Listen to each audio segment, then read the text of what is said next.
The last set of equations that we're going to learn are the stepping equations.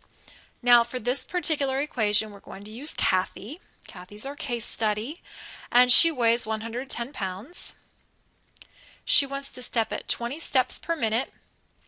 This is also known as the step rate, the steps per minute. And she wants to use a 4-inch bench. Now I want to point something out about this step rate. Step rate is stepping up with both legs and stepping down with both legs. That is considered one step. So for example, if I step up with the right, step up with the left, step down with the right, and step down with the left, that is considered one step. A lot of times when you're taking a step class or where you're stepping to music, you're stepping to what's called beats per minute. This is different than the step rate. If you want to get step rate from beats per minute, you take total beats per minute and you divide by 4. But just to make matters simple in this class, I will give you step rate in this format right here, so you won't have to do any conversions.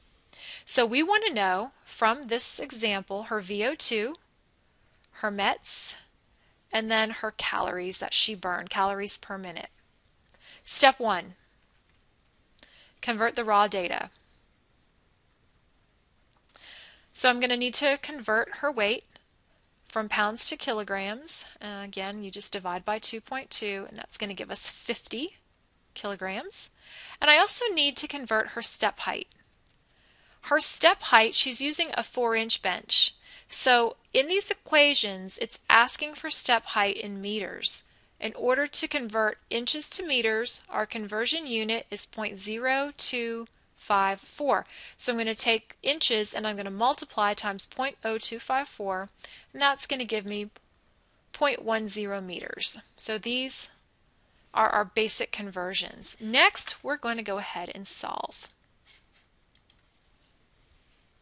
Step 2. Solve the equation. So let me go ahead and write the equation out.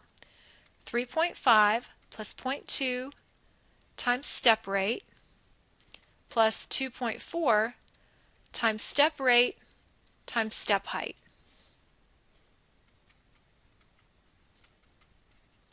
The step rate was 20, that was a given. And then the step height, we did the conversion, was 0.10. When you do that math, you're going to get 12.3 milliliters per kilogram per minute. This is in gross terms. Okay, again, all of these equations give VO2 in gross terms. Step 3. We're going to convert our answer into the desired units. And we already have VO2 because we just figured that out, so we don't have to do a conversion there. But we do have to convert our MET. So we have 12.3 milliliters per kilogram per minute. We're going to divide by 3.5 because that's our resting component, and that's going to give us 3.5 METs. And then our last step is to figure out kilocalories. We're going to take 12.3 multiply times 50 divide by 1,000, and we're going to take, of course, that's going to give us liters per minute, but I'm going to go ahead and put these two steps together right now. In order to get calories, we take our answer there, we multiply times 5, and that's going to give us 3.08 kilocalories per minute.